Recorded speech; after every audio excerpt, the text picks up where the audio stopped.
மக்களுடைய வாழ்வாதாரம் எங்கே இருக்கோ அந்த இடத்துல போய் அவங்க பாதிப்பு என்ன ஏதுங்கிறத தெரிஞ்சுக்கிட்டு அதுக்கப்புறம் அவர் கொடுக்கட்டும். அவர் கொடுத்தது நல்ல செயல், அதை நம்ம மறுப்பதற்கு அல்ல. ஆனால் அதை செய்ய வேண்டிய இடம் எங்கே? அவருடைய கட்சி அலுவலகம்ல. அது மக்களுடைய அந்த ஸ்பாட்டு எங்கே வெள்ளம் வந்திருக்கு, எங்கே போயிருக்குங்கிறதெல்லாம் அங்கே தான் போய் பண்ணணும். இது ஒரு செட்டிங்ஸ் மாதிரி தெரியலையா உங்களுக்கு?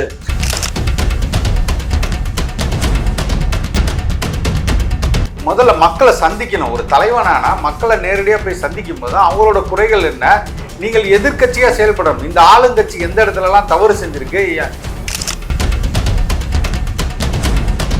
பேருக்காக சும்மா நீங்க விளம்பரத்துக்காக போய் ஒரு 300 பேர் கூப்பிடுங்க, அது மிகப்பெரிய அவமரியாதை நான் நினைக்கிறேன்.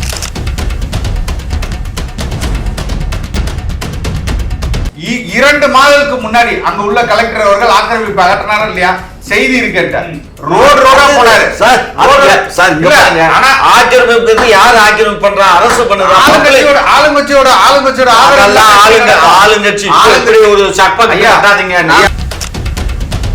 நீங்கள் ஒரு நாடு கடந்து நீங்க டெவலப்மெண்ட்ஸ்ல நீங்க எல்லாம் நீங்க மெட்ரோ கொண்டு வரீங்க, வாழ்த்துறோம். ஆனா நீங்க இந்த இடத்துல நீங்க எங்க நிக்கிறீங்கன்னு தான் இருக்கு. நீங்க இன்னைக்குமே நிவாரணத்துக்கு தான் நிக்கிறீங்க. அரசு என்னையா பண்ணும்? அரசு என்ன பண்ணும்? பள்ளிக்கரணை சதுப்பு நிலத்துல குப்பையை கொட்டி மூடி இருக்காங்க. இதான் அரசு, இதான் திமுக அரசு. யாருமே செய்யக்கூடாத ஒரு இல்ல. அப்ப கொண்டுட்டு போய் உங்க வீட்டுல கொட்ட சொல்லு.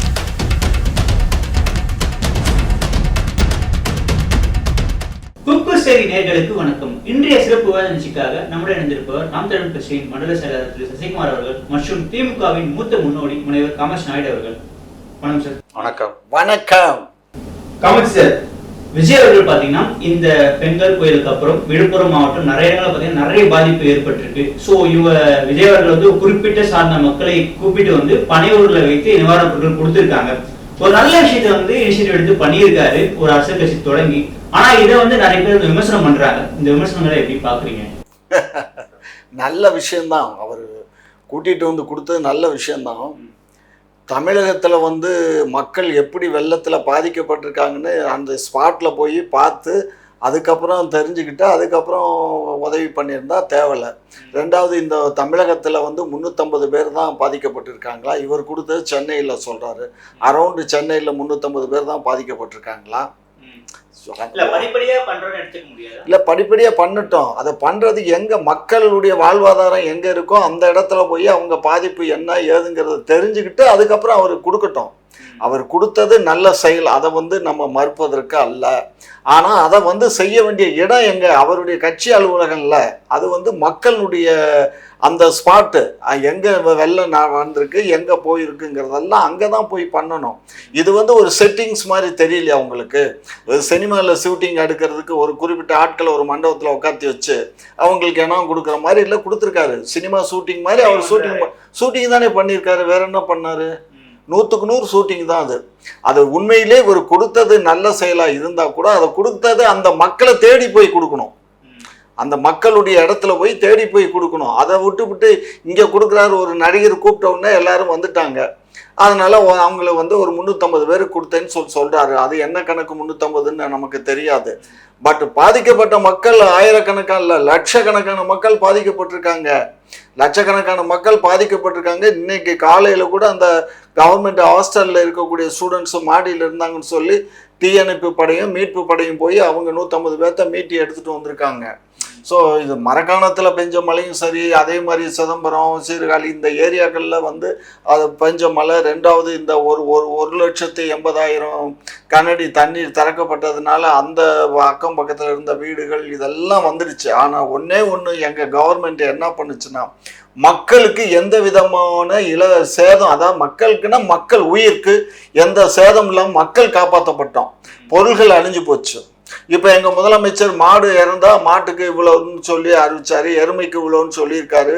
ஆட்டுக்குட்டிகளுக்கு இவ்வளோ, கோழி கூட 100 ரூபா கொடுக்கணும்னு சொல்லியிருக்காரு. இந்த மாதிரி அறிவிச்சிருக்காரு எல்லா திட்டங்களையும். அதே மாதிரி ரேஷனில் வந்து எல்லாருமே பொருள் வாங்கிக்கலாம். பாதிக்கப்பட்ட மக்களுக்கெல்லாம் 2000 rupees ரேஷன் கார்டு இருக்கும் கொடுக்கலாம். ரேஷன் கார்டு இல்லாதவங்களுக்கும் இந்த மலையில் வீணாக போனதுக்கு ரேஷன் கார்டு கொடுக்குறோம். ஆதார் கார்டு போனவங்களுக்கும் ஆதார் கார்டும் ரெடி பண்ணி தர்றோம் அப்படின்னு எல்லாம் சொல்லியிருக்காங்க.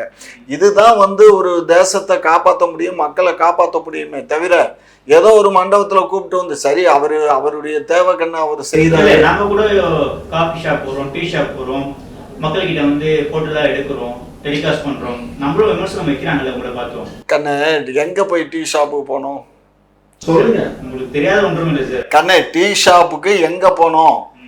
பாதிக்கப்பட்ட தேர்தல் நேரங்களில் அங்கே போய் தேர்தல் பிரச்சாரத்துக்கு போகும்போது ஒரு டீ கடையில் போய் டீ சாப்பிட்றோம். அங்கே 10 பேர் இருப்பான், அவனுக்கிட்ட கேன்வாஸ் பண்ணுறதுக்காக அங்கே போய் டீ சாப்பிட்றோம். புரிஞ்சுக்கோ, எங்களுக்கு டீ தேவையில்லை. டீ அங்கே சாப்பிட்டா அங்கே 10 பேர் வருவான், அவனுடைய ஓட்டு விழும் அப்படிங்கிறதுக்காக நாங்கள் போனோம். Cinema shooting. Okay Sasikumar sir, இப்போ விஜய் அவர்கள் பார்த்தீங்கன்னா மிகப்பெரிய ஒரு ஸ்டார்டம் உள்ள வேல்யூ உள்ள ஒரு பர்சன். அவர் வந்தாலே வந்து நிறைய கூட்டம் வந்து கூடிடும், பிளட்டை தாண்டி நிறைய மக்கள் வந்து ஒன்று சேர்ந்துருவாங்க.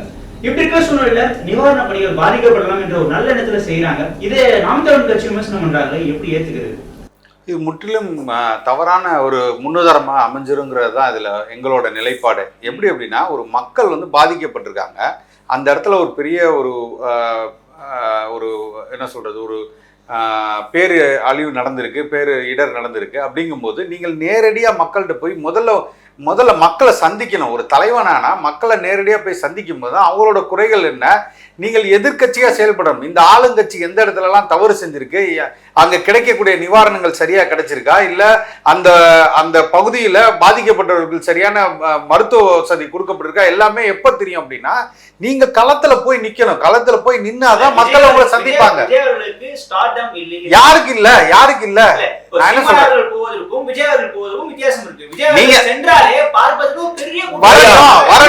சொல்றேன், களத்துல வரட்டும். இல்ல ஒரு நிமிஷம், பாக்குறதுக்கு கூட்டம் வருவான்னா அவன் உடமையில இழந்து வயிற்றுச்சல்ல அவன் புள்ளைய காணாம் பொண்டாட்டிய காணான்னு தேடிக்கிட்டு இருக்க நேரத்துல இவர் வந்துட்டு அரசியல் போட்டு வந்துருவாங்களா? அரசியல் கட்சி ஆரம்பிக்கும் போது தெரியாதா? அரசியல் கட்சி ஆரம்பிக்கும் போது தெரியாதா இந்த மாதிரி இருக்கும், தெரியாதா மக்களை சந்திக்கும் தெரியாதா? இப்போ வந்து எல்லாருமே வந்து ஒரு துன்பத்துல இருக்காங்க, நிறைய உடமையில இழந்திருக்காங்க. இந்த மாதிரி சூழ்நிலை போயிட்டு நிவாரண பணிகளை கெடுக்கிற மாதிரி ஒரு செயலை செய்யக்கூடாதுல்ல. நான் என்ன சொல்றேன், நீங்க வர்றேன்னு அறிவிங்களே, வர்றேன்னு அறிவிச்சு ஒரு இடத்துக்கு நீங்க போகும்போது தன்னால அப்ப இவ்வளவு பேர் வருவாங்க, இவ்வளவு மக்கள் கூடுவாங்கன்னு தெரியும் போது அட்லீஸ்ட் இதை பார்த்துனாது இந்த ஆளுங்கட்சி வேகமா செயல்கள் செய்யும்ல, இவர்னால ஒரு நல்லது கிடைக்கும்ல. சரி, இந்த இந்த இந்த இடத்துக்கு விஜய் அவர்கள் வர்றாரு, அப்ப அதுக்கு முன்னாடி நம்ம எல்லாம் செய்யணும், அவருக்கு பேர் போயிரும், இல்ல அவர் மக்களை சந்திச்சு அவருக்கு வந்து ஒரு நல்ல பேர் அங்க வந்துடக்கூடாதுன்னா செய்வாங்கல்ல, அதனால் நீங்க செய்யணும். அதை விட்டு பேருக்காக சும்மா நீங்க விளம்பரத்துக்காக போய் ஒரு 300 பேர் கூப்பிடுங்க, அது மிகப்பெரிய அவமரியாதை நான் நினைக்கிறேன். இவங்களே வந்து பஸ் அனுப்பி கூட்டு வந்திருக்காங்க. அதுவே நான் என்ன சொல்றேன், மக்களுக்கு அந்த இடத்துல தேவை வந்து உணவு கிடையாது, அரிசி கிடையாது, பருப்பு கிடையாது. நீங்கள் ஆறுதல் போய் நிக்கணும்.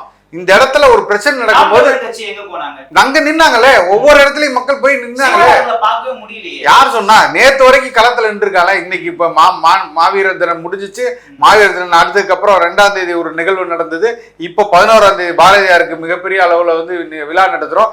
இன்னையில இருந்து கோயம்புத்தூர்ல 4 நாட்கள் கோயம்புத்தூர் இல்ல விழா. மாவீரர் தினங்கிறது என்னது? இது மாநாடு தானே. அது மாவீரரே வந்து என்ன சொல்லுவாரு, மக்கள் வந்து வெள்ளத்துல இருக்காங்க, அதை கவனிக்காதப்ப எனக்கு கொண்டாடுன்னு சொல்லுவாரு. மக்களோட தான் நிக்கிறாங்களே, மக்களோட நாம் தமிழர் கட்சி நிக்குது. இன்னைக்கு விழுப்புரத்துல நிக்கிறாங்க, கடலூர்ல போய் முற்றுமுழுதாக நாம் தமிழர் கட்சி நின்று அங்க போராட்டத்துல இதுல நின்று தலைவர் வந்து இனிஷியேட்டிவ் எடுத்து ஒரு நல்லது பண்றாரு.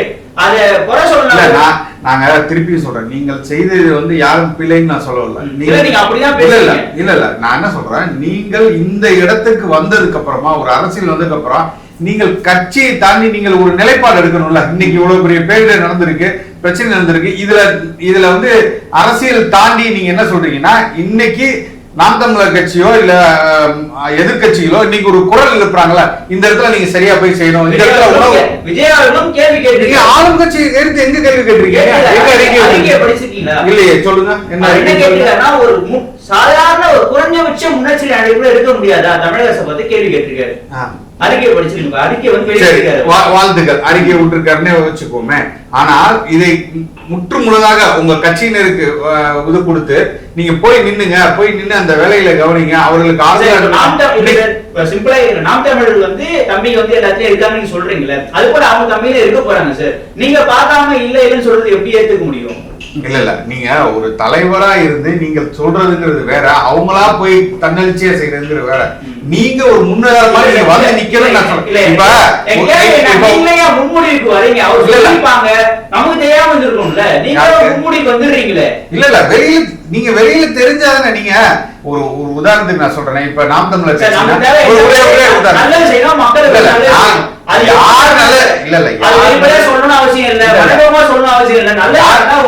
நான் திருப்பியும் சொல்லிடுறேன். யார் நீங்க வந்து நாம் தமிழர் கட்சி வந்து அவர்களுக்கு எதிராகவோ இல்ல விஜய் அவர்களுக்கு எதிரான கருத்துக்களோ இல்ல, இதை நீங்கள் சரியாக செய்யுங்கிற ஒரு எப்படி சொல்றது, ஒரு அட்வைஸ் தான் சொல்லணும். இப்படி பண்ணாதீங்க, இது வந்து ஒரு மிகப்பெரிய இத கொண்டு வந்து நிறுத்தும். அது எல்லாரும் இந்த ஒரு உதாரணத்துக்கு போய் நிக்க கூடாது. நாளைக்கு வந்து இப்ப ஒரு உதாரணம் சொல்றேன், நீங்க ஒரு 350 ஐயா சொன்ன 350 பேருக்கு கொண்டு வந்து கொடுக்குறீங்க அப்படின்னா அங்க உண்மையால பாதிக்கப்பட்டவங்க எவ்வளவு பேர் இருப்பாங்க. நீங்க அந்த இடத்துல நடக்க வேண்டிய சிக்கல்கள் எல்லாமே தீர்க்கப்படாம இது எல்லாமே இங்க வந்துடும். இப்ப நாளைக்கு இதே மாதிரி இன்னொரு பேர் நடக்கும்போது நீங்க படையூர்ல வந்து நிப்பீங்களா? படையூருக்கு வந்துருங்க எல்லாருமே. நான் அவங்களோட நாம் தமிழோட குற்றச்சாட்டு ஒரு அட்வைஸ் சொல்றீங்க. வேற என்ன, நீங்க கட்சி ஆரம்பிச்சு நீங்க வேற யாருக்கா நம்ம போய் அறிவுரை கொடுக்குறாங்களா இல்ல அட்வைஸ் கொடுக்குறாங்களா? இது வரைக்கும் இதுக்கு முன்னாடி யாராவது ஒருத்தர் செஞ்சிருக்காங்க சொல்லுங்க, நான் ஏத்துக்கிறோம். இதுக்கு முன்னாடி இப்படிதான் எந்த இடத்துல இது நடந்தாலும் பேரிடர் நடந்தாலும் அவர்களை நேரம் இங்க கூப்பிட்டு தான் கொடுத்துருக்காங்க போயிருந்தாருல. அது மாதிரி இதுக்கும் போகணும்னு நான் சொல்றேன். அதான் சார் அவங்க சைடுல என்ன கிளாரிபிகேஷன் கொடுக்குறாங்கன்னா, இப்ப விஜய் அவர்கள் சென்றாருன்னா நிவாரண பணிகள் பாதிக்கப்படும் என்ற நல்ல நோக்கத்தோட தான் செஞ்சிருக்காங்கன்னு சொல்றாங்க. சரி ஓகே, நீங்க என்ன சொல்றீங்கன்னா அட்வைஸா பாக்குறீங்கன்னு சொல்றீங்க.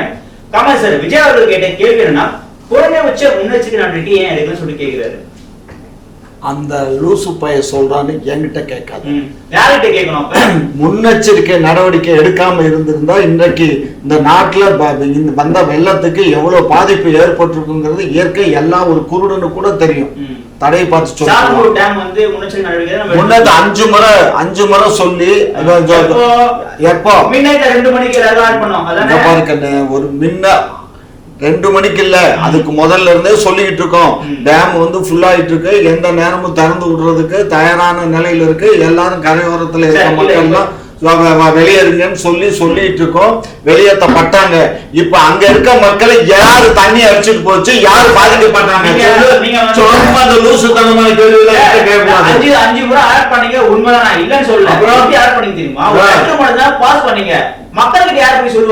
மக்கள்கிட்ட சொன்னதுக்கு தான் வேன்ல மைக்க கட்டி தானே, போலீஸ் வண்டியில மைக்க கட்டி எல்லாத்துக்கும் கேட்டு போகாம இருந்தாங்க.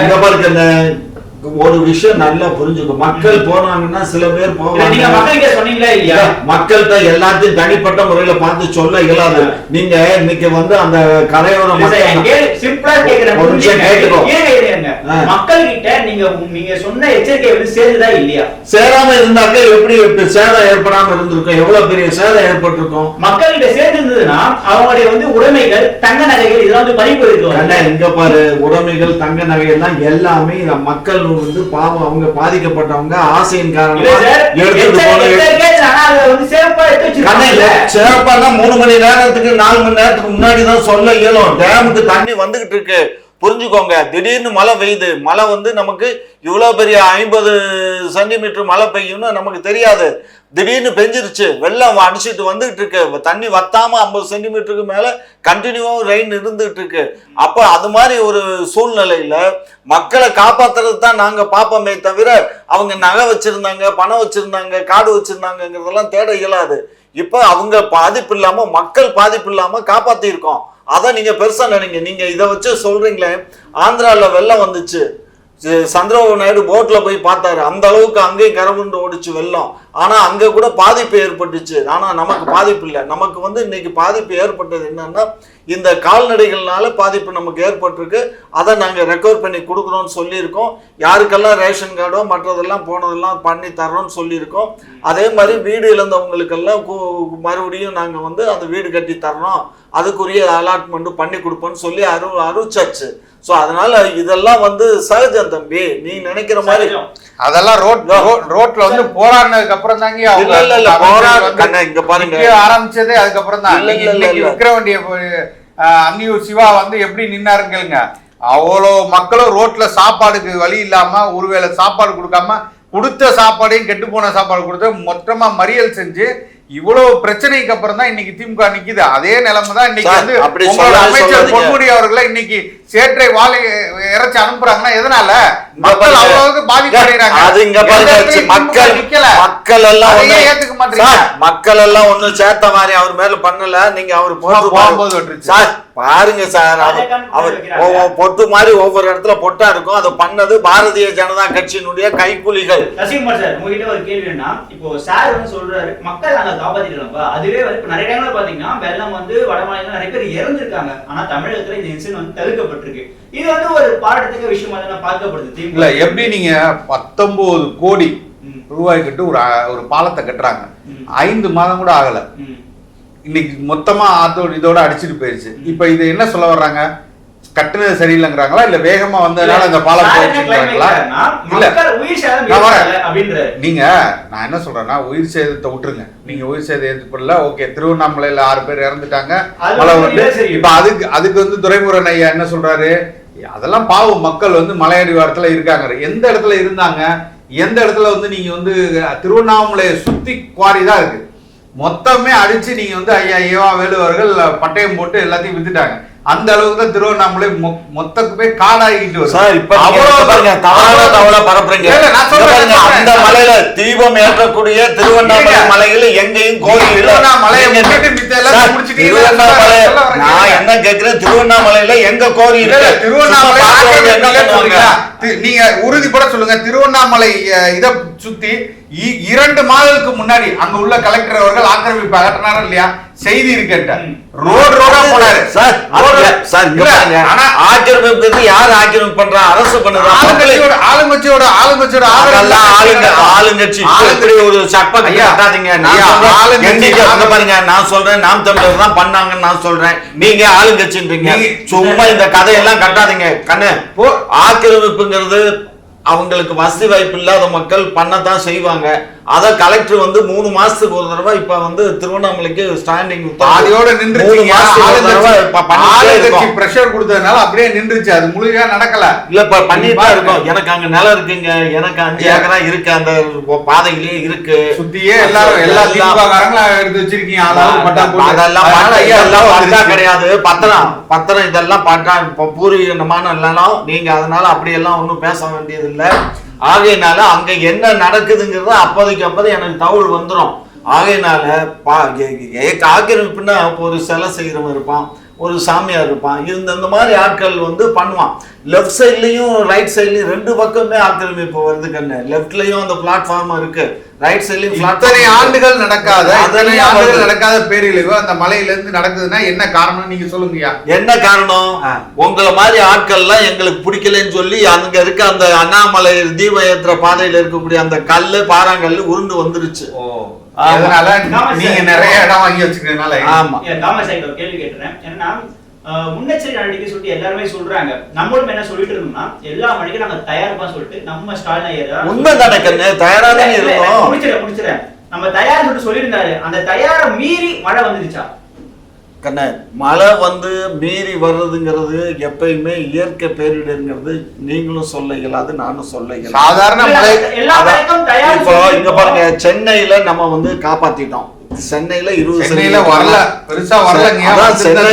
சென்டிமீட்டர் மழை பெஞ்சது, அதை நம்ம வந்து பண்ணிட்டோம்.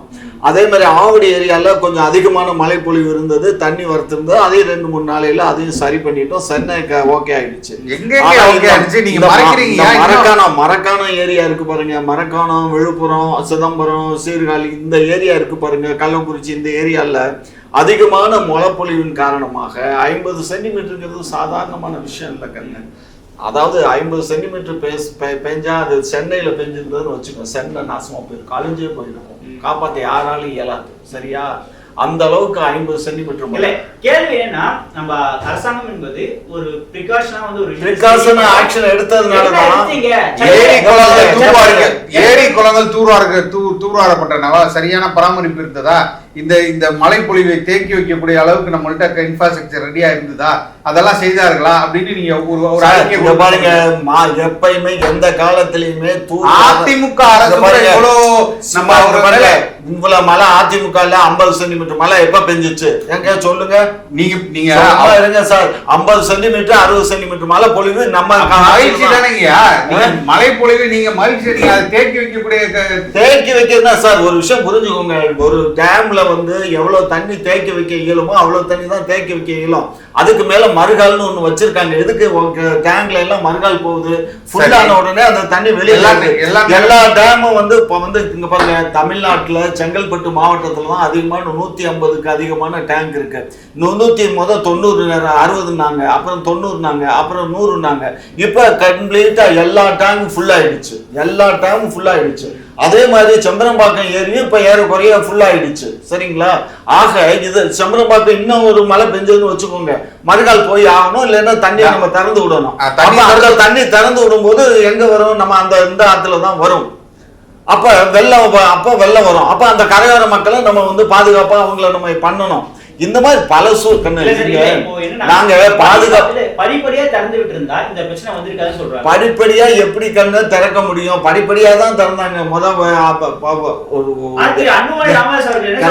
அன்புமணி ராமதாஸுக்கு அவருக்கு வந்து இத பத்தி எல்லாம் தெரியாதுயா. அவருக்கு அவங்க அப்பா தெரியும், அவங்க வீட்டுக்காரமா தெரியும். புள்ளி விவரம் எங்களுக்கும் புள்ளி விவரம் தெரியும். புள்ளி வையே அதுல விவரமும் தெரியும். அதாவது ஒரு விஷயம் நல்லா புரிஞ்சுக்கோங்க, படிப்படியா தான் அலௌன்ஸ் பண்ணி கொஞ்சம் கொஞ்சமா தான் தண்ணி திறக்கப்பட்டதே தவிர ஒரே நாளையில ஒரே நிமிஷத்துல வந்து 160 தண்ணி திறக்கிறது ஒரே நேரத்துல ஒரு 1,60,60,000 லிட்டர் இத தண்ணியை வந்து திறக்க முடியாது. கனடி தண்ணியை திறக்க முடியாது. டிஎம்சி தண்ணி அவ கொஞ்சம் கொஞ்சமா தான் திறக்க இயலும். அதனால அதெல்லாம் சும்மா வாய்க்கு பார்த்தா பேசுறாங்க. கண்ணு பாரு கண்ணு, பேசுறவங்க எதை வேணாலும் பேசலாம். உண்மை கல நிலவரத்தை நீங்க அறிஞ்சு பேசுங்க. முடிஞ்சா இன்னைக்கு கூட நீங்க போயிட்டு வாங்க, நான் அனுப்பிச்சு வைக்கிற காரை எடுத்துட்டு போங்க, அங்க இருக்க மக்களை எல்லாம் பாருங்க, கேளுங்க, ஷூட் பண்ணிட்டு வாங்க, நம்ம அதுலயே ஒளிவரம் பண்ணுவோம். எங்க அரசு பண்ணின இந்த பேரிடர் மீட்பு வந்து கடுமையா நாங்க உழைச்சிருக்கோம், எல்லாருமே உழைச்சிருக்கோம், மக்கள் எல்லாம் உழைச்சிருக்காங்க. நல்ல முறையில மக்களை நாங்க காப்பாத்திருக்கோம். மற்றபடி நம்ம மற்ற இழப்புகளை வந்து நாங்க சரி பண்றதுக்கு என்னென்ன வழிகள்ல அரசுக்கு செய்ய இயலுமோ அது பூரா நாங்க செஞ்சிருவோங்கிறத முதலமைச்சர் தாழ்வுலத்தோட அனௌன்ஸ் பண்ணியிருக்காரு. நான் இப்ப இன்னைக்கு ஒரு எல்லாத்தையும் கூப்பிட்டு இன்னைக்கு துணை முதலமைச்சர் ஒரு மீட்டிங் போட்டு காலையில உதய நாள் கொண்டாடுறீங்களா? ஆமா, உதய நாள் கொண்டாடுறோம், நீங்க போய் சாப்பிட்டு வாங்க. சோ ஆகையினால இது போன்ற நிகழ்ச்சிகள்லாம் நாங்க பண்ணிட்டு தான் கண்டு இருக்கோம். நீங்க பண்ண நிகழ்ச்சி உதய நாள் கொண்டாடுனதாங்கய்யா. மாசம் வச்சு உதய நாள் கொண்டாடுறீங்க, அவரோட பிறந்த நாள் விழா தான் இங்க பயங்கரமா கொண்டாடப்படுகிறது. ஏங்க பிறந்த நாள் விழா கொண்டாடுறதுல உங்களுக்கு என்ன, நீங்க கொண்டாடலைங்கிறதுக்காக மத்தவங்க கொண்டாடக்கூடாதா? ஏங்க ஒரு விஷயம் புரிஞ்சுக்கோங்க, இன்றைக்கு வந்து நம்ம ஏதோ ஒரு விஷயம் நான் பார்த்தேன், அங்க ஒரு டெத் ஆகி போச்சு. ஒரு டெத் ஆச்சுங்கிறதுக்காக ஒண்ணு வேண்டாங்க, வெரி சிம்பிள். இன்னைக்கு 6 பேர் தவறிட்டாங்க திருவண்ணாமலையில, அதுக்காக தீபம் ஏத்த இயலாது, நேத்து கொடி ஏத்திட்டாங்க. சாராயம் குடிச்சு இறந்துருந்தா 10 லட்சம் கொடுப்பீங்க. பாருங்க சார், சும்மா இருங்க, போயிருவாரு நேரடியா. பாருங்க, இந்த 6 பேர் தவறிட்டாங்கிறதுக்காக அங்க இருக்கக்கூடிய தீபம், கார்த்திகை தீபம் ஏத்தாம இருக்க முடியுமா? இல்ல அந்த விழா கொண்டாடாம இருக்க முடியுமா? இல்ல இந்த 6 பேத்துக்காக அங்க இருக்க லட்சக்கணக்கான மக்களும் துக்கம் கொண்டாடுவானா? நம்ம தான் துக்கம் கொண்டாடுறோம், ஆட்சியாளர்கள் துக்கம் கொண்டாடுறோம். நம்ம வந்து அவங்கள நம்ம பதவியில இருக்கோம், நம்ம பதவியில இருக்கோம், நம்ம துக்கம் கொண்டாடலாம், நமக்கு தான் அது பெரிய துக்கம். ஆனா பொதுமக்கள் எல்லாத்துக்கும் அது துக்கமா பார்க்க முடியாது. ஒரு வீட்டுல நடந்துரும், ஒரு பெரியவர் இறந்து போயிருப்பாரு, யாருகிட்டையும் சொல்லாம மூடி வச்சுட்டு தாலியை கட்டுவான். புரிஞ்சதா? இது தமிழ்நாட்டோட பேரிடருங்கயா. சும்மா 2000 கோடி யாருக்காக கேட்டீங்க? தமிழ்நாட்டின் பேரிடர் நடந்திருக்கு, எங்களுக்கு 2000 கோடி கொடுங்கன்னு நீங்கள் வந்து மத்திய அரசை கேக்குறீங்க. ஆமா. அப்ப இந்த அரசோட பிரதிநிதியா தானே நீங்க நிக்கிறீங்க. நாங்க பிரதிநிதி செய்ய வேண்டிய கடமை எங்களுக்கு இருக்கு. நாங்க செவ்வனே செய்யலையே. இங்க பாருங்க, பேரிடருக்காக ஒரு நிமிஷம் இருங்க. பேரிடருக்காக மற்ற மாநிலங்களுக்கெல்லாம் 14,000 கோடி விடுவிச்சிருக்க ஒன்றிய அரசு. ஆனால் தமிழ்நாட்டுக்கு ஒரு பைசா கூட கொடுக்கல. தெரியுமா உங்களுக்கு? நேற்று பாருங்க, தகவல் அறிவு உரிமை சட்டத்துல எழுதி கேட்டிருக்காங்க. ஏன்னா நீங்க 19 கோடிக்கு நீங்க வந்து பாலம் கட்டுறேன்னு சொல்லி அரிச்சிட்டு போயிருச்சுன்னு சொல்லி கணக்கு கொடுக்கறதுனால இருக்கலாம். சார் இங்க பாருங்க, 19 கோடிக்கு கட்டினாங்க, பாலம் இருந்துச்சு. பாருங்க, தண்ணி வந்து 1,60,000 தண்ணி போன போது அது எவ்வளவு போர்ஸ்ல போகும் சார் தண்ணி. நீங்க என்ன பேசுறீங்க? அந்த போர்ஸ்ல போகும்போது மனுஷனே கம்ப காணான்னு ஓடும்போது ஒரு பாலம் அது எவ்வளவு நேரம் தாங்கும்? அப்படியெல்லாம் பேசாதீங்க. மணல் சார், மணல் அரிப்பு ஆத்துல இருக்கு. ஆத்துல இருக்க பாலம் என்ன செய்யலாம்? இவ்வளவுதான். ரசிகுமார் சார், இப்போ என்னதான் நம்ம நிறைய குற்றத்தை வச்சாலும் இயற்கை என்பது யாராலையும் வந்து தடுக்க முடியாது. அப்படி இருக்கும்போது 50 சென்டிமீட்டர் மழையில மட்டும் பாத்தீங்கன்னா 50 சென்டிமீட்டர் மழை அது வந்து இருக்கிறது ரொம்ப ஹையஸ்ட். கிட்டத்தட்ட கிருஷ்ணகிரி அந்த மாவட்டம்லாம் பாத்தீங்கன்னா 300 ஆண்டுகளும் பார்க்காத மழை சொல்லிட்டு சொல்றாங்க. இந்த அளவுக்கு மழை பெய்யறப்ப தமிழக அரசு என்ன செய்யணும் நினைக்கிறீங்க? தமிழக அரசு இதை முன்கூட்டியே தெரிஞ்சு சரியான இல்ல இந்த வாட்டி என்ன சொல்றாங்க, பாதுகாப்பு இல்ல இந்த அளவுக்கு வந்து பிடிக் பண்ண முடியல. எந்த வந்து ஃபர்ஸ்ட் கடக்குற மாதிரி இருந்தது, அதுக்கப்புறம் கடக்கல, திருப்பி ஒரு இடத்துல ஸ்டே ஆன இருந்தது, திருப்பி பாத்தீங்கன்னா புயல் வந்து வேற மாதிரி ஒரு டேட்டா இப்படி வந்து இல்ல முடிச்சிடறேன். இப்படி இருக்கும்போது வானிலை அறிவிப்பே வந்து பாத்தீங்கன்னா கொஞ்சம் கன்ஃபியூஸா தான் இருந்தாங்க. இது மட்டும் இந்த அளவுக்கு கன்ஃபியூஸா இருக்கப்ப தமிழக அரசு வந்து எப்படி ஸ்டெடியா வந்து ஆக்ஷன் எடுக்க முடியும்? இல்ல அதுதாங்க ஒரு அரசுங்கிறது. அதானே நீங்க பொதுமக்கள் பார்வையில இருந்து பார்க்க கூடாது. நீங்க ஒரு அரசாங்கிறது நீங்க பலதரப்பட்ட டேட்டாஸ் இருக்கும், அவங்க ப்ரீவியஸ் டேட்டாஸ் இருக்கும். இல்ல இப்ப நாங்க சொல்றாங்க இல்லையா, நாங்கள் வந்து வானிலை அறிக்கை அரசு வானிலை அறிக்கை ஆய்வாளர்கள் அவர்களை தாண்டி நாங்கள் வந்து பிரைவேட் செக்டார்ல இருக்கிறவங்கள்ட்ட கேட்டோம். எல்லா டேட்டாஸையும் நாங்க எடுத்தோன்றோம். நீங்க எடுத்து பார்க்க வேண்டியது அவங்களோட வேலை. அப்ப நீங்க வந்து நீங்க சென்னை தான் வரும், சென்னைக்குள்ளதான் பிரச்சனைகள் இருக்கும், நீங்க சென்னையில இருந்தீங்கன்னா இல்ல இயற்கை. அதனால ஃபர்ஸ்ட் மென்ஷன் பண்ணேன், இயற்கைன்னு நான் சொல்லிட்டேன். ஏன்னா ஒரு இடத்துல வந்து அந்த மேப் என்ன காட்டுதுன்னா ஒரு 20 சென்டிமீட்டர் மழைன்னு காட்டுதுன்னா சடனா வந்து 50 சென்டிமீட்டர் மழை பெஞ்சா என்ன பண்ண முடியும்? இல்லங்க, நான் திருப்பி அதான் சொல்றேன். நீங்க அன்எக்ஸ்பெக்டடா நடக்கிறதுங்கிறது வேற. ஆனா பிரிவென்டரி மெஷர்ஸ் இருக்குல்ல, நீங்கள் முன்கூட்டியே, அதுதான் ஒரு அரசாங்கத்தோட வேலை. இந்த தொலைநோக்கு பார்வை யோசிக்கிறீங்க. நான் வந்து வெளிநாட்டுல இருந்தேன், புளோரிடாங்கிற ஒரு மாநிலத்துல இருந்தேன். அங்க வந்து இருமான்னு ஒண்ணு வந்தது, ஒரு புயல் வந்தது. என்டையர் புளோரிடா சிட்டியவே அந்த கவர்மெண்ட் வந்து வெக்கேட் பண்ணாங்க, அப்படியே எவாக்குவேட் பண்ணி அனுப்புனாங்க. எல்லாரும் மேல இருக்கிற ஜார்ஜியாவுக்கு மூவ் ஆனாங்க. ஒரு நாள் இரவுல மொத்தம் நாங்களாம் வாகனத்தை எடுத்துட்டு மொத்தம் குடும்பமே அப்படியே எல்லாம் பாத்தீங்கன்னா இங்க இருந்து மேல ஏறி ஜார்ஜியாவுக்கு போறோம். அப்ப ஒரு அரசாங்கம் தொலைநோக்கு பார்வையோட யோசிக்குது, ஓ இந்த இடத்துல வந்தா ஒரு பேரிடர். ஆனா அது நடக்கல, அந்த அளவுக்கு டேமேஜ் இல்ல. ஆனாலும் இதை முன்கூட்டியே யோசிச்சு அந்த கவர்மெண்ட் வந்து அரசாங்கம் வந்து மக்களை பாதுகாக்கிறதுல சரியா இருந்தாங்க. முன்கூட்டியே இதெல்லாம் செஞ்சு, நான் சொல்றது மொத்தம் மியாமியில ஆரம்பிச்சு புளோரிடால இருந்து ஒர்லாண்டோ எல்லாம் மூவ் ஆகி போறாங்க. ஒரே ரோடு தான், I-74 ஒரு ரோடு தான். அந்த ரோட்ல எல்லாம் டிராவல் பண்ணி போறோம். அப்ப அந்த அரசாங்கத்துக்கு ஒரு நோக்கம் இருக்குல்ல, அதை நீங்க செய்யுங்கன்னு தான் நாங்க சொல்றோம். ஐயா சொன்னால பாதியா கொடுத்தோம். ஏன் இத்தனை இழப்பு நடந்திருக்கு, டேமேஜ் இருந்திருக்கு. அந்த டேமேஜ் கண்ட்ரோல் நீங்க பிரிவென்ட் பண்ணுங்கன்ற. நீங்க வரும் எதுவுமே எதிர்பார்க்க முடியாது. இயற்கை நீங்க எதிர்பார்க்க முடியாது, அன்பிரடிக்டபிளா தான் இருக்கும், அதுல மாற்றுக்கிறது இல்லை. ஆனால் ஒரு அரசு என்பது இதெல்லாம் யோசிக்கணுங்கிற, முன்கூட்டியே யோசிக்கணும். 50 வந்துருச்சுன்னா என்ன பண்றது? 50 சென்டிமீட்டர் மழை வந்துட்டா இது தாங்குமா, இந்த பாலம் தாங்குமா, இந்த இடம். நீங்க ஒரு கன்ஸ்ட்ரக்ஷன் ஆரம்பிக்கும் போது நீங்க எல்லாம் சிந்திக்கணும்ல. அந்த தொலைநோக்கு பார்வை இந்த அரசு இல்ல, இதுக்கு முன்னாடி இந்த அரசுக்கும் இல்லைங்கிறேன்னா. நீங்கள் ஒரு நாடு கடந்து நீங்க டெவலப்மெண்ட் ஸ்டேஜ்ல நீங்க எல்லாம் நீங்க மெட்ரோ கொண்டு வரீங்க, வாழ்த்துறோம். ஆனா நீங்க இந்த இடத்துல நீங்க எங்க நிக்கிறீங்கன்னு தான் இருக்கு. நீங்க இன்னைக்குமே நிவாரணத்துக்கு தான் நிக்கிறீங்க. டேமேஜ் ஆயிருச்சு காசு கொடு, டேமேஜ் ஆயிருச்சு காசு கொடு, இதுல தான் இருக்கும். இந்த அரசுகள் தொடர்ந்து 20 ஆண்டு 30 ஆண்டுகளா இதுதான் செய்யுது. எங்களுக்கு நிவாரணம், எங்களுக்கு காசு கொடுங்க, 2000 கோடி கொடு. இந்த காசை வச்சு நீங்க என்ன பண்றீங்க? வெறும் டேமேஜ் கண்ட்ரோல் தான் பண்றீங்க, கன்ஸ்ட்ரக்டிவ் எதுவுமே பண்ணல. இந்த அரசாங்கம் அடுத்து இன்னும் 50 ஆண்டுகளுக்கு இந்த பிரச்சனை வராம தடுக்கிறதுக்கு ஏதாவது செய்யுங்கிறோம். அதை செய்ய மாட்டீங்களே. மழை அதிகமா வந்துருச்சு, அதனால இன்னைக்கு நீங்க 20 சென்டிமீட்டர்ல 30 சென்டிமீட்டர் வந்தாலும் தொடர்ச்சியா 4 நாள் சென்னையில மழை பெஞ்சுன்னு தாங்காது சென்னை. இதான் யதார்த்தம். இன்னைக்கு வந்து புயல்னால வருது, மான்சூன் கிடையாது. மான்சூன் ரெயின்ஃபாலே இல்லை. நீங்கள் மான்சூன் ரெயின்ஃபாலே இந்த சென்னை தாங்காதுங்கிறோம் நாங்கள். அந்த அளவுக்கு தான் இன்னைக்கு இருக்கிற இன்ஃப்ராஸ்ட்ரக்சர் அப்படி தான் இருக்குது. ஆனால் இவங்க செஞ்சுட்டோங்கிறாங்க. உறுதியாக நான் சொல்கிறேன், சென்னைக்குள்ளே இன்னும் முடியவே இல்லை. இன்றைக்கும் மழை மொத்தமாக நீங்கள் இந்த பள்ளிக்கரை இந்த ஏரியாலாம் போனீங்கன்னா இன்றைக்கும் தண்ணிக்குள்ளே தான் இருக்காங்க. ஆனால் இவங்க சொல்கிறாங்க சென்னை பாதிக்கலைன்னு. ஆனால் இன்னமும் தண்ணிக்குள்ளே தான் இருக்காங்க. பெத்தல் நகரெல்லாம் பார்த்தீங்கன்னா இன்னும் தண்ணிக்குள்ளே தான் நிற்கிறாங்க. அப்போ இதுக்கான திட்டங்கள் இல்லை, இதுக்கான தொலைநோக்கு பார்வை இல்லை, சரி செய்யலைங்கிறது தான் எங்களோட குற்றச்சாட்டாக இருக்குது. நீங்கள் வந்து நிவாரணம் வாங்க, 2000 கோடி வாங்க, 2000 கோடி வாங்கி என்ன பண்ணுறீங்க? அவர்களுக்கு நிவாரணம் கொடுத்தோன்னு அதோட முடிச்சிடுறாங்க. இல்லை அது வாங்கி நீங்கள் அடுத்த கட்டத்துக்கு போகல. இவ்வளோ பேசுகிறாரு இன்ஃப்ராஸ்ட்ரக்சர்ஸ் சரியில்லைன்னு. ஆத்தோரத்தில் இருக்க மக்களையும் அது அங்கே நீர்பிடிப்பில் வீடு போட்டு இருக்கவங்களையும் வெக்கேட் பண்ணும்போது இவங்க தலைவரே போய் நான் இருக்கேன் உங்க கூட, யாரும் காலி பண்ண வேண்டாம், நீதிமன்றத்தினுடைய உத்தரவுக்கு என்னங்க காலி பண்ண போனால் இவங்க தலைவர் போய் நான் உங்களுக்கு கூட இருக்கேன், யாரும் காலி பண்ண வேண்டாம், நான் காலி பண்ண விட மாட்டேன் அப்படின்னு சொன்னால் அப்போ அங்கே இருக்க மக்கள் மழை பெஞ்சா அங்கே நீரில் முழுகுனா யார் பொறுப்பு? இந்த கேள்வி எனக்கு வைக்கிறாரு. நான் நீ முடிங்க, நான் பதில் சொல்றேன். இல்ல அதுக்கு என்ன இஷ்யூ கேட்கப்பட்டதுன்னா, அந்த மக்களுக்கு அங்கேயே இடங்கள் கொடுங்க சொல்லிட்டு கேட்டாங்க. நீங்க வந்து எங்க கொடுக்குறீங்கன்னா கிட்டத்தட்ட ஒரு 50 கிலோமீட்டர் தள்ளி கொடுக்கறதுனால தான் அந்த பிரச்சனையை வந்து ஆரம்பிச்சு. அந்த இஷ்யூ தான் நான் சொல்லிடுறேன்.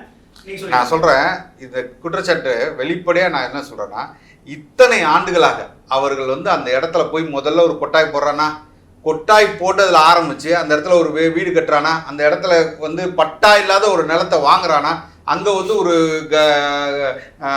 ரேஷன் கார்டு கொடுக்குறீங்களா, அவருக்கு வாக்காளர் அடையாள அட்டை கொடுக்குறீங்களா, இதெல்லாம் இபி கனெக்ஷன் கொடுக்குறீங்களா? இதெல்லாம் யார் செஞ்சது? இந்த இரு அரசுகள் தானே, திராவிட அரசுகள் தானே. அதிமுக அதிமுக 2 தானே ஆண்டுகிட்டு இருந்துச்சு. இவ்வளவும் செய்ய விட்டுட்டு அவர்களிடம் காசை வாங்கி கொள்ளையடித்து விட்டு திடீர்னு வந்து அவனை ஆக்கிரமிச்சு எல்லாத்தையும் இடிச்சு போட்டீங்கன்னா அப்ப நான் என்ன சொல்றேன், அவர்களுக்கு நீங்க பங்களிப்பு இருக்கு, ரைட்டு. அதுல சம்பந்தப்பட்ட அத்தனை ஆட்களையும் நீங்கள் வந்து தண்டிங்க. யாரு லைன் கொடுத்தா, யார் வந்து ஆதார் அட்டை கொடுத்தா, யார் வந்து அங்கே 50,000 1 லட்சத்துக்கும் அந்த இடத்த பட்டா இல்லாமல் விற்று கொடுத்தா, அங்கே இருக்கிற கவுன்சிலர் என்ன பண்ணா, இவங்க அத்தனை பேரையும் தண்டிங்க, நாங்கள் ஏற்றுக்குறோம். யாரையுமே நீங்க தண்டிக்க மாட்டீங்க. இவ்வளோ காசை கொள்ளை அடிச்சிருக்கான், அவங்க பாவப்பட்ட மக்கள் அந்த இடத்துல வந்து தங்கியிருக்கான், அவங்ககிட்ட இந்த காசு சுரண்டி பிடிச்சி எல்லாம் வாழ்ந்துட்டு நீங்கள் அவர்களை மட்டும் தண்டிக்காதீங்கிறோம்.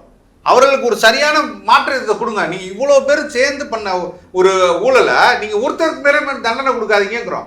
அப்ப இவர்கள்லாம் இவ்வளவு காசை வாங்கி கொள்ளடிச்சு கொளிச்சவங்களாம் எங்க போச்சு?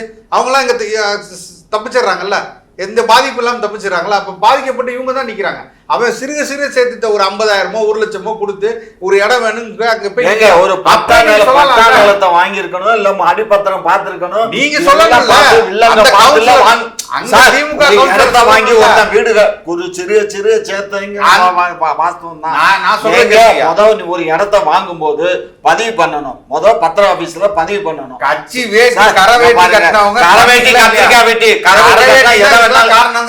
எதை வேணாலும் கட்டலாம் சார்.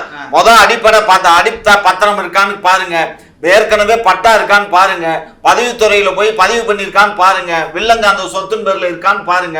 படிச்சு அரசாங்கம் எத்தனை பேர் சொல்லுது, ஒண்ணுமே பாக்குறதுல. புறம்போக்குலான்ட்ட அரசு இப்ப நீர் புறம்போக்க எவனோ ஒருத்தன் கல்ல உண்டி கொடுத்தாங்கிறதுக்காக அவன்கிட்ட காசை கொடுத்துட்டு எவனோ ஒருத்தர் கொடுத்தா சரி வாங்கிட்டாங்க. சரி, இபி கனெக்ஷன் யார் கொடுத்தது? மின்சார கனெக்ஷன் யார் கொடுத்தது? அரசாங்கம் கொடுத்துருக்கு. அது என்ன பண்ணுவீங்க? வீட கட்டிட்டோம், எங்களுக்கு கரண்ட் இல்லைன்னா அது கொடுக்கலைன்னா போராட்டம் பண்றீங்க. நீங்க பாக்கணும்ல, போராட்டம் பண்ணும்போது நீங்க பாக்கணும்ல அந்த இடத்துல வந்து சரியா பட்டா இருக்கா, சரியான பத்திரப்பதிவு பண்ணிருக்கா, நீங்க ஏன் பார்க்கல? அப்ப லஞ்சம் பாருங்க, ஊழல் லஞ்சத்துல திளைச்சி இருந்த கார்பரேஷன் ரூல் என்ன பண்ணிருக்காங்கன்னா பத்திரத்தெல்லாம் பார்த்து பண்றது இல்ல. ஒரு வீட்டு வரி போடும்போது இப்ப மாறிடுச்சு. பழைய சிஸ்டம் எப்படி இருந்ததுன்னா, கட்டடம் இருக்கா, அந்த கட்டடத்துக்கு வீட்டு வரி போட்டுருவான், உடனே கட்டணமா சரி யார் பேரு, அதுவே தப்புங்கிற. அந்த வீட்டு வரி ரசீதை வச்சுக்கிட்டு இபி வாங்கிடுவான், வீட்டு வரி ரசீதை வச்சுக்கிட்டு இந்த கார்டு பேன் கார்டு வாங்கிடுவோம், அதுக்கு ஆதார் கார்டு வாங்கிடுவோம், ரேஷன் கார்டு வாங்கிடுவோம், எல்லாமே வாங்கிடுவோம், எல்லாம் முடிஞ்சு போயிடும். அங்க இருக்கிற ஊராட்சி அலுவலருக்கு தெரியாதா? இல்ல இது வந்து இது மிகப்பெரிய ஸ்கேம். அது இல்ல எனக்கு புரியுது. ஒரு வீட்டுல இது வளர்ச்சியா இருந்தாலும் முன்னெச்சரிக்கை நடவடிக்கை எடுக்கிறாங்க. நான் காமர்ஸ் கிட்ட கேட்க வேண்டிய கேள்வி என்னன்னா, 2023 இதே போல சென்னையில ஒரு மழை பெய்ஞ்சு வெள்ளம் வந்தது. வேலை செய்யலாம் பாத்தீங்கன்னா ஆல்மோஸ்ட் முடிஞ்சிடுச்சு. தமிழக மக்கள் எல்லாரும் பாத்தீங்கன்னா கொந்தளிச்சாங்க. குறிப்பா சென்னை மக்கள் வந்து உங்களுடைய எம்எல்ஏக்கெல்லாம் வந்து கேள்வி கேட்டாங்க. அது ஒரு படிப்படியே நம்ம கிட்ட இருக்கு. இப்போ தொடர்ந்து இப்ப 2024 இதே போல இஷ்யூ நடக்குது. சேத்தவர்த்திக்கு அடிக்கிறாங்க. நம்ம வந்து ஒரு பிரச்சனை வருது, நடவடிக்கை எடுக்கணும், நான் இல்ல நான் சொல்லல. ஆனா முன்னெச்சரிக்கையா ஒரு இன்ஃப்ராஸ்ட்ரக்சர் வந்து டெவலப் பண்ணாம இருந்ததுதான் சாரோட கேள்வியா இருக்கு, எல்லாரோட கேள்வியும் இருக்கு. இல்ல முன்னெச்சரிக்கையா இன்ஃப்ராஸ்ட்ரக்சர்னா என்ன? இன்ஃப்ராஸ்ட்ரக்சர் உள்கட்டமைப்பு எங்க போய் பண்ணுவீங்க? ஏற்கனவே நம்ம அரசு என்னையா பண்ணும்? அரசு என்ன பண்ணும்? சதுப்பு நிலத்துல குப்பையை கொட்டி மூடி இருக்காங்க. இதான் அரசு, இதான் திமுக அரசு. யாருமே ஒரு இல்ல அப்ப கொண்டுட்டு போய் உங்க வீட்டுல கொட்ட சொல்லுங்க. சதுப்பு நிலத்துல ஏங்க கொட்டுறீங்க? இல்ல சார், இல்ல சதுப்பு நிலம் வந்து அது பரம்பரை லேண்ட், கவர்மெண்ட் லேண்ட். வீட்டுல கொட்டலாமே. அதான் ஸ்டாலின் வீட்டுல கொட்டலாம், உங்க வீட்டுல கொட்டலாம், உங்க தலைவர் வீட்டுல கொட்டலாம். என்ன பேசுறீங்க? அப்ப நீங்க குப்பை போடக்கூடாது, குப்பை இல்லாம வாழ கத்துக்கோங்க. சிங்கப்பூர்ல எல்லாம் பாருங்க, ரோட்ல ஒரு பேப்பர் இருக்கா? எவ்வளவு சுத்தமா வச்சிருக்கான். இன்னைக்கு நம்ம வீட்டுக்குள்ள ரோட்ல இருக்க சுத்தம் நம்ம வீட்டுக்குள்ள இருக்கா? இல்லையே. என்ன காரணம்? நம்மளுடைய வாழ்வுங்கிறது வேற, வெளிநாட்டுல மக்கள் வாழ்ற வாழ்வு விதமே வேற. ஆகையினால நம்ம மக்கள்கிட்ட நீங்க சொன்னீங்க 5 முறை இது பண்ணீங்க, ஏன் மக்கள் எல்லாம் போலையா படிங்கன்னு. இவங்க எல்லாம் நம்ம மக்கள் வந்து மக்களை வந்து நீங்க ஒரு வெள்ளம் வந்த உடனே தான் நீங்க அவங்க மக்கள் பக்கம் திரும்பி பாக்குறீங்க. ஆனா இந்த மக்கள் வந்து எல்லாத்துலயும் வந்து லேசினஸ் ஜாஸ்தி. நம்ம வீட்டை விட்டு போயிட்டோம்னா எவனாவது வந்து உள்ள பூந்து ஏதாவது திருடிடுவான், இல்லை தண்ணி வந்துச்சுன்னா எல்லாம் மூழ்கி போயிடும். இந்த ஜாமான் சட்டெல்லாம் நம்ம எடுத்துகிட்டு போகணும். இதெல்லாம் எடுத்துக்கிட்டு ஒரு இரவோட இரவாக எங்கே போக முடியும்? இவர் சொல்கிறார் புலோரைடு எல்லாம் பாலை மேலே தூக்கி புயலுக்கு போனோன்னு. அது ஒரு சின்ன ஒரு ஏரியா. அந்த ஏரியாவில் இருக்க மக்கள் வந்து டக்குன்னு வெளியேறி போகலாம். ஒரு பெரிய பிராட் ரோடு இருக்குது. இங்கே கிராமத்தில் அந்த மாதிரி ஒரு NH ரோடு எங்கே இருக்குது? இப்போ NH ரோட்லேயே தண்ணி வந்து பார்த்தீங்கல்ல, 3 நாளாக அந்த போக்குவரத்து ஸ்தம்பிச்சு போச்சு. NH அதனால நீங்க சார், நீங்க இங்க பாருங்க, வாய் இருக்குங்கிறதுக்காக நீங்களும் சரி, திரு சீமான் அவர்களும் சரி, நீங்க என்ன வேணாலும் ஊத்துறீங்க. களத்துல நீங்க வந்தா மாத்திரம் என்ன புடிங்கிற போறீங்க? அது மக்கள் போடட்டும், மக்கள் கொடுக்கட்டும். மக்கள் கொடுத்தா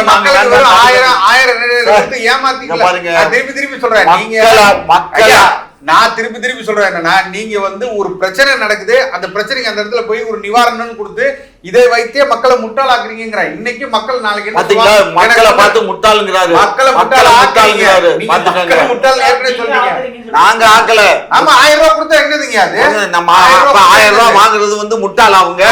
ஏமாத்துறீங்க. எதுக்கு 1000 ரூபாய் வாங்குறாங்க? அவங்க வறுமை கோட்டு கீழே இருக்க மக்களுக்கு நாங்க தரோம். எத்தனை காலம்? நீங்கள் 6 முறை நீங்க அமைச்சர் இது முதலமைச்சரா இருந்துட்டீங்க, ஆட்சியில இருந்துட்டீங்க. இன்னும் மக்களை வந்து நீங்க 1000 ரூபாய் நீங்க ராஜஸ்தான் பக்கம், பீகார் பக்கம் போய் அங்க இருக்க பூரா இங்க வரலாம். வேலை வாய்ப்பு இல்ல, சாப்பாடு இல்ல, உணவு இல்ல, தண்ணி இல்ல. எல்லா பயிலும் தமிழ்நாட்டுக்கு வந்திருக்கான். 1.5 கோடி பேர் இங்க வந்திருக்கான். ஐயா சொல்றாங்க, ஏன் அங்க இருந்து இங்க வர்றான்னா, இங்க உள்ள எல்லாத்தையும் சாராயத்தை கொடுத்து எல்லாத்தையும் சாராய கடையில படுத்துட்டாங்க. இன்னைக்கு இங்க உழைப்பவர்கள், இளைஞர்கள் யாருமே இல்ல. இன்னைக்கு மெட்ரோல 1 லட்சம் பேர் வேலை பார்க்கறான். எல்லாம் வெளி மாநிலத்துல இருந்து வந்திருக்கான். ஏன் இங்க இல்லையா? இவர்கள் நினைத்தால் செய்யலாம்ல. 1 லட்சம் பேருக்கு இங்க வேலை வாய்ப்பை கொடுங்க. இங்க உள்ளவனுக்கு சரியான ட்ரைனிங் கொடுத்துட்டு, அவனுக்கு வந்து ஸ்கில் ட்ரைனிங் கொடுத்து அவனை உள்ள கொண்டு வாங்க. 1 லட்சம் பேர் இங்க வேலை கொடுக்கலாம். தினசரி நான் பாக்குறேன், எங்க நீங்க சென்னையை சுத்தி பாத்தீங்கன்னா எல்லாரும் நார்த் இந்தியன் தான் வேலையில இருக்கான், வடநாட்டவர்கள் தான் வேலையில இருக்கான். அப்ப இதை உங்களுக்கு கண்ணில் தெரியலையா? வெளிப்படையா தெரியல. எவ்வளவு பேர் இவரே சொல்றாரு மேல இருந்து வர்றான்ட்டு. ஏன் வர்றான்? இங்க இல்லையா? இங்க எல்லாருக்கும் நீங்க தண்ணீர் அடைஞ்சிருச்சா? எல்லாரும் வேலை வாய்ப்பு கொடுத்துட்டீங்களா? நீங்க சொல்லுங்க, ஒரு அறிக்கையை விட சொல்லுங்க, இங்க உள்ளவர்களுக்கு எல்லாம் வேலை வாய்ப்பு கொடுக்கப்பட்டது, அதெல்லாம் நாங்க மேல இருந்து இங்க கூட்டு வரணும். ஒருத்தனுக்கு இங்க கொடுக்கல. கூட்டிட்டு வரல. இங்க பாருங்க, நீங்க சும்மா இந்த கதையெல்லாம் யாரையும் வேலை செய்ய தயாரா வைக்கல. இங்க பாருங்க, எல்லாம் குடியாரன்னு ஆக்கி வச்சிருக்கீங்க. பாருங்க, இங்க இருக்க ஒரு மேசன்ரி ஒருத்தன் வேலைக்கு வந்தா காலையில 10 மணிக்கு வேலைக்கு வருவாரு. 10 மணிக்கு வந்து அதுக்கப்புறம் ஒரு 1/2 மணி நேரம் ஆகும் அவங்க அந்த மேசன்ரிக்கு அசிஸ்டன்ட் வந்து கலவைகள் எல்லாம் போட்டு கொடுக்க. அவர் அந்த ஸ்பாட்ல போய் அதெல்லாம் தட்டி விட்டு தண்ணி அடிச்சு அவர் பூச ஆரம்பிச்சார். தண்ணி அடிச்சுன்னா தண்ணின்னா சோத்துல தண்ணி அடிச்சு விட்டு பூச ஆரம்பிச்சாருன்னு சொன்னா கிட்டத்தட்ட ஒரு மணி நேரம் வேலை பார்ப்பாரு. உடனே டீ டைம் வந்துடும்.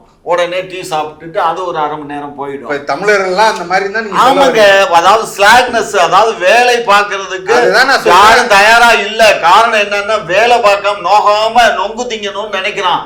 எல்லாமே வந்து பாக்கெட்ல பணம் இருக்கணும், எடுத்துட்டு போய் தண்ணி அடிக்கணும், ஹோட்டல்ல சாப்பிடணும் தான் நினைக்கிறானே தவிர. ஐயா ஒத்துக்கிட்டாரு, இந்த பணத்தை நீங்க கொடுத்துதாங்க அந்த மாதிரி நாங்க கொடுக்குற 1000 ரூபாயில போய் ஒரு நாளைக்கு கூட தகத்தாது. சும்மா இருங்க.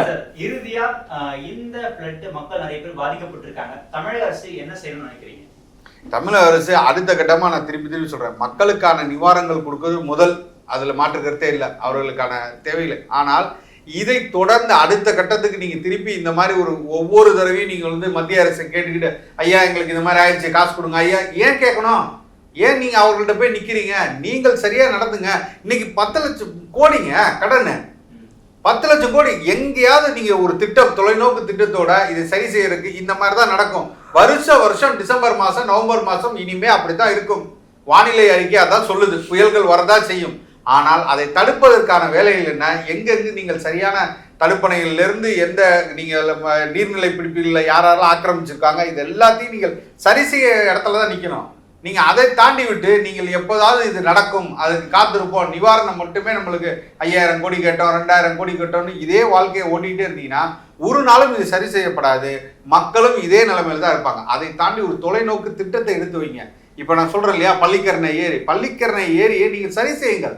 அங்கே இதுவரை நீங்கள் நாசம் பண்ணிட்டீங்க, மொத்த இடத்தையும் நீங்கள் பட்டா போட்டு வித்துட்டீங்க. இனிமே நான் அதுக்கு ஒரு மாற்று திட்டத்தை எடுத்துருவாங்க. பல சூழியல் பொறுப்பாளர் பேர் இதுவும் சொல்கிறாங்க, பூ உலகில் நண்பர்கள் இந்த மாதிரி பல பேர் வந்து கொடுக்குறாங்க. இந்த மாதிரி ஒரு சரியான திட்டங்களை எடுத்து கொடுக்குறாங்க. அதை நடைமுறைப்படுத்துங்க. உங்களோட கமிஷன் நீங்கள் எந்த திட்டத்தை எடுக்குங்க, அதில் 50% இவங்களுக்கே போயிடுது. வெளிப்படையா நான் குற்றம் சாட்டுறேன்.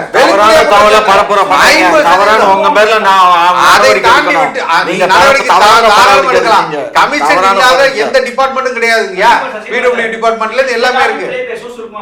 அதுதான் நான் சொல்றேன், இந்த கமிஷன் கரப்ஷன் இல்லாம இவர்களுக்கு சரியான திட்டங்களை கொடுத்து, இப்ப நீங்க பாதாள சாக்கடையா இருக்கட்டும், மழைநீர் வடிகாலா இருக்கட்டும், இதை விரைவாக அவர்கள் முடித்தார்கள் என்றால் நிச்சயமாக ஒரு நல்ல தீர்வு காணும். அதை பண்ண வேண்டும் என்பதுதான் என்னோட கருத்து. இல்லை கண்ணா, இப்போ இந்த மழை பெஞ்சதில் வந்து ஏற்கனவே ஒன்றிய அரசில் இருக்கக்கூடிய அந்த இவங்களும் சரி, அதே மாதிரி மாநிலத்தில் இருக்கக்கூடிய அந்த வழிகாட்டுதலும் சரி, இவங்க எல்லாமே புயல் வந்து இந்த மாதிரி மகாபலிபுரத்துக்கும் இதுக்கும் இடையில கரையை கடந்துடும், கரை காற்று வந்து 40% 60% இருக்கும் அப்படின்னு தான் சொல்லிட்டு இருந்தாங்க. அதுக்கப்புறம் என்னாச்சுன்னா அந்த புயல் வந்து அங்கேயே நின்று போச்சு. அதாவது 13 கிலோமீட்டர் வேகத்தில் வந்தது, 10 கிலோமீட்டர் வேகத்தில் வந்தது. அந்த வந்த வேகம் குறைஞ்சு அது 3 கிலோமீட்டராக போய் கடைசியில் அது அங்கேயே நிலையாக நின்றுடுச்சு. அது நிலையாக நின்றதுனால தான் எதிர்பாராத அளவுக்கு இந்த அளவுக்கு மழை பொழிவு வந்ததுக்கு காரணம் அதுதான். சரி, அப்புறம் கரையை கடந்தாவது போகுமான்னு பார்த்தா கரையை கடந்து அந்த புயல் வெளியில் ஏறலை, அது அங்கேயே நின்றுச்சு. அங்கேயே நின்ற புயல் திரும்ப என்ன பண்ணுது, சேலம் கிருஷ்ணகிரி அந்த இதை நோக்கி நகருது. ஸோ அப்போ என்ன ஆகுதுன்னா, நம்ம எதிர்பார்த்ததுக்கு அதிகமாக வந்து அது போகாத இடத்துக்கெல்லாம் போயிடுச்சு. அது இயற்கை, அதை யாரும் தடுக்க இயலாது. நம்ம வந்து சென்னைக்கு நமக்கு ரெடி பண்ணோம், ஒரு 5 மாவட்டங்கள் தான் பாதிக்கப்படும்னு ஏற்கனவே சொன்னாங்க. அதெல்லாம் பேரிடர் மீட்பு படம் வந்து ஏற்கனவே அனுப்பிச்சதெல்லாம் டிவியிலே பார்த்துருப்பீங்க. இத்தனை யூனிட்டு நாங்கள் ஒவ்வொரு மாவட்டத்துக்கும் போகிறோன்னு சொல்லி எல்லாம் போனாங்க. எல்லாத்தையும் நம்ம பண்ணினோம், ப்ரீகாசஸாக இதெல்லாம் ஆக்ஷனும் நம்ம எடுத்தோம். அதுக்கப்புறம் வந்து திடீர்னு இந்த மாதிரி ஒரு பெரிய மழைப்பொழிவு வந்ததுனால நம்ம யாரையுமே வந்து நம்ம காப்பாற்றணும்னா மக்களை காப்பாற்றுறதுல தான் நாங்கள் ரொம்ப கவனம் செலுத்தணுமே தவிர உடைமைகளை காப்பாற்றுறதுல நாங்கள் கவனம் செலுத்தலை. காரணம் என்னன்னா, மக்கள் தான் பெருசு, பெருசு, அவங்கள நாங்கள் காப்பாற்றிட்டோம், மக்களை காப்பாற்றிட்டோம், உடைமைகள் பறி போயிடுச்சு. பறிபோன உடைமைகளுக்கு நாங்கள் எங்களால் என்ன அளவுக்கு அரசாங்கம் நஷ்டம் கொடுக்கும், நல்ல வாழ்வாதாரத்தை அமைச்சு கொடுக்கறதுக்கு எங்கள் அரசு முழுமூச்சாக பாடுபடும். இதில் எந்த மாற்று கருத்து வேண்டாம், கண்டிப்பாக செய்வோம். இந்த சந்தர்ப்பத்தை பயன்படுத்தி அரசியல் பண்ணுறதுக்கு இவங்களை போல சில அரசியல் கட்சிகள்லாம் வந்து முன்னெடுக்கிறத வந்து அது வந்து மிக தவறாக தான் போய் முடியுமே தவிர இது ஒரு நேர்மையான ஆரோக்கியமான அரசியலாக இருக்காது. மீண்டும் சந்திப்போம். உங்களுடைய பல்வேறு கருத்துக்களுக்கு மிக்க நன்றி சார்.